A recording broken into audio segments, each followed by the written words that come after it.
Hey guys, welcome back to another Barbecue Bros video. It is Saturday, August 11th, and today we're actually going to be doing a cook in the kitchen. So it's been pretty nasty weather outside here, raining on and off, and we really just kind of wanted to hang out inside today. And so what we're going to be doing is Panko Crusted Flounder tacos. And I actually have this full recipe up on my blog site. I'll put a link in the video description so you can check that out. But we're going to be cooking those later on today. But before we do that, we like to make a homemade avocado cream sauce that is just amazing. It just goes so well with these Panko crusted fish tacos. So I've got my lovely wife Jen here, and she is going to walk us through how to make the avocado sauce. Alright, so the first thing, make sure you have an avocado that is somewhat ripe, and you can tell while you are pressing on it that it should give a little bit. You don't want it to be too smushy. And what we're going to do first is we're going to pierce through the avocado here with a nice sharp knife. Okay, and you can tell, see that came apart really nice. It's nice and ripe. I'm going to remove the pit. And then what I like to do, and especially if you're making a salad and you don't want it to brown, if you're going to keep the slices whole, just put some kind of citrus on it so it keeps it from browning. And this will also add some nice flavor for the tacos for what we're going to be doing. So I'm going to let it roll in that. And then I like to add just a little bit of salt, so just a pinch here. So I'm going to add a little bit of salt to the avocados before I cut them, and then I'll add the rest into the bowl. You can do it either way. Going to go ahead. And don't go all the way through the skin here. I just like to do it this way because it's the easiest way for me to get them out. And then, like I said, if you're going to use it for something like a salad or like a burger or something where you want to keep the cuts nice, then this is a good technique you can use for that too. So you can see I'm just scoring them. I'm not going through the flesh, but I'm just scoring it all the way through. I'm going to do that to this one too. And I guess it's just that I have it. This is how I always do my avocados. So get some nice pretty slices out of here. And then the next thing I'm going to do is I'm going to take a spoon. I'm just going to spoon them out after I get them scored all the way around here. Okay, so you can see they're nice and smushy. There we go. See? Much nicer.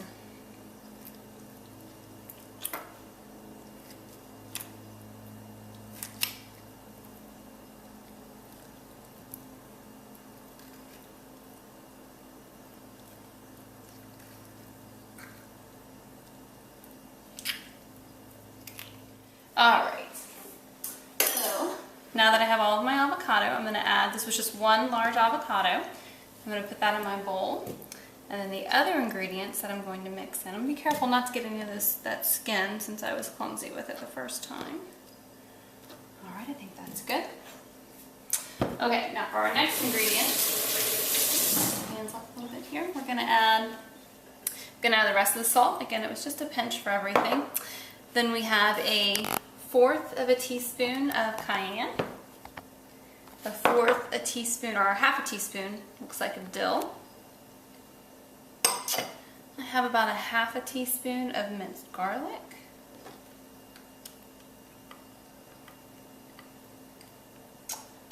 Then I have a 1/4 a cup of mayonnaise. And then a 1/4 a cup of sour cream. Okay. And then I am going to do the rest of the juice of 1/2 of a lime.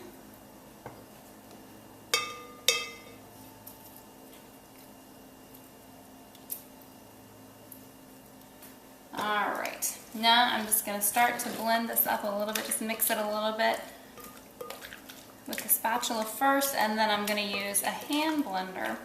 Now if this is really ripe, you may not have to actually use a blender. This one is still a little bit tough.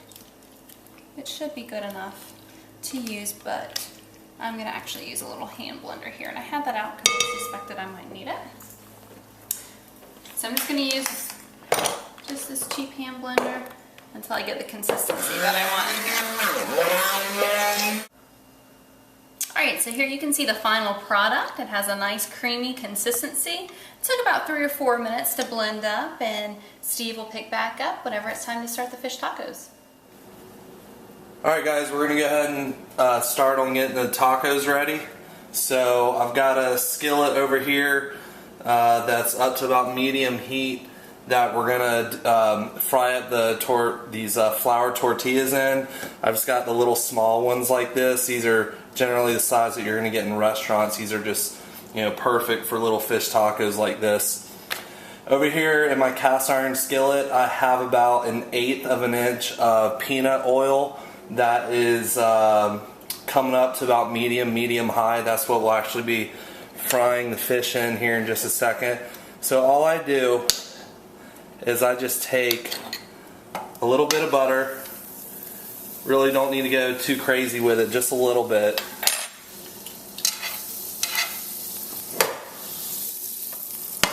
Toss a little bit more in there.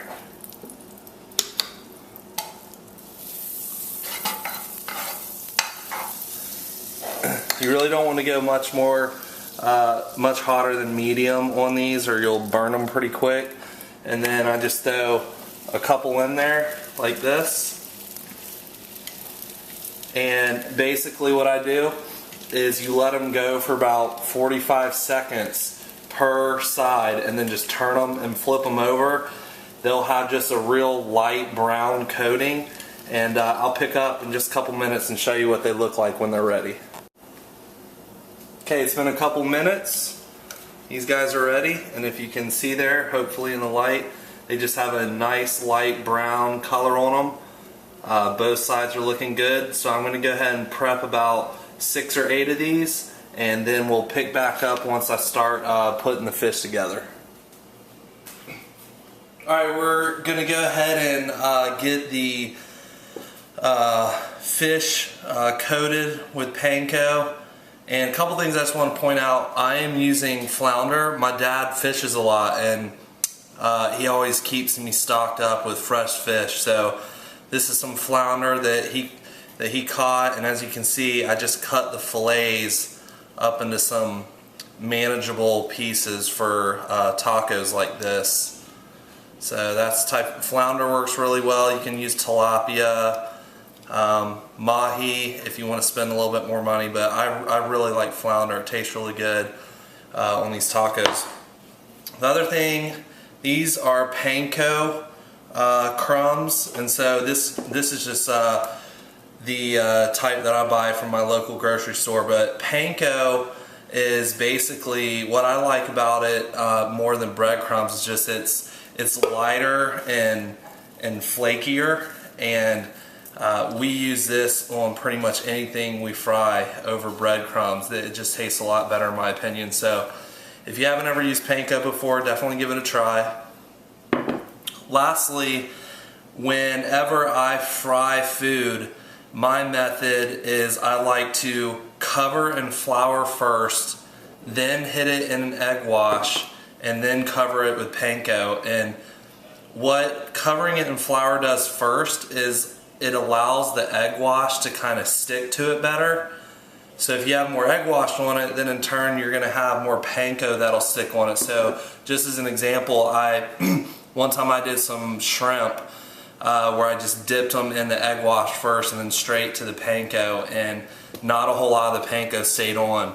If you cover them in flour first and then egg wash, then Panko, much more of it's going to stay on. So that's my method. If you guys have other methods you use that you think are better, please let me know in the comments. And let me go ahead and just show you a few of these. So we'll go ahead and just take some of these like this, and I just lightly coat them. You can put these in a plastic bag and shake them up if you want. Sometimes I do that. But that's all you really need, a little light coating. Toss them in the egg wash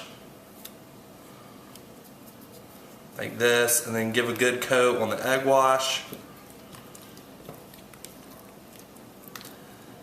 And then just hold them up and let that kind of shake those good so that comes off. Lay those down in the Panko.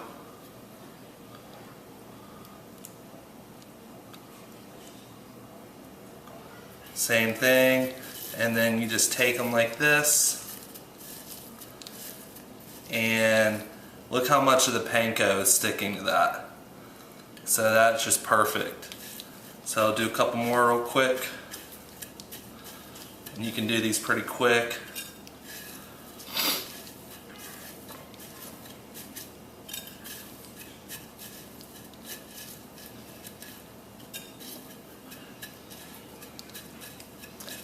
And there you go. So I'll go ahead and get the rest of these ready, and then we'll pick back up in just a second.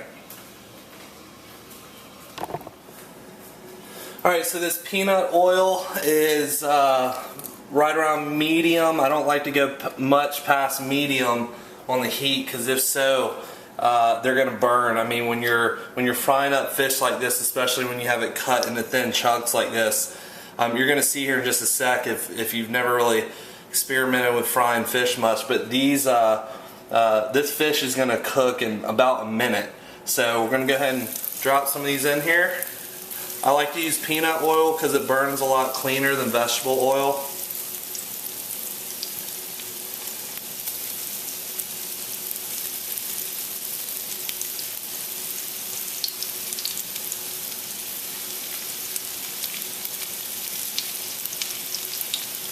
So we'll get all those tossed in.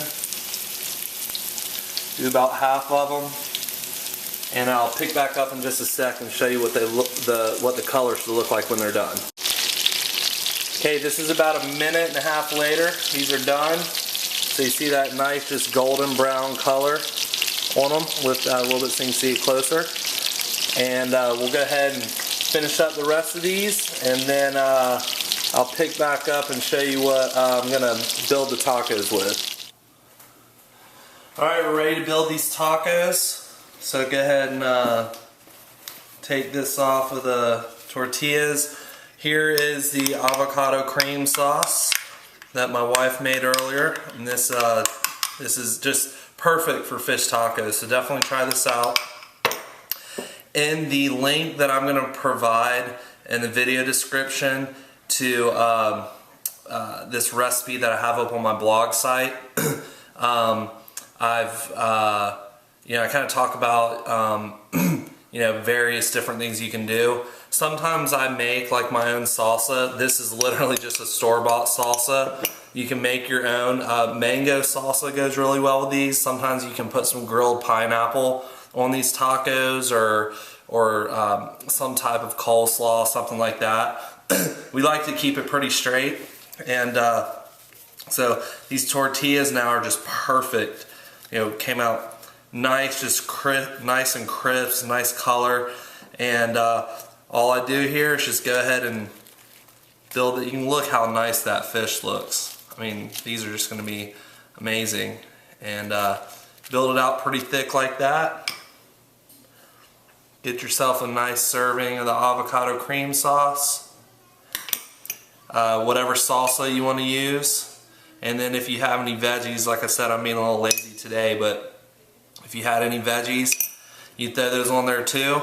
I'm out of toothpicks, but generally you would just take this and stick the toothpick through it, and you have a perfect panko crusted fish taco. So thanks for watching, and we'll see you again soon.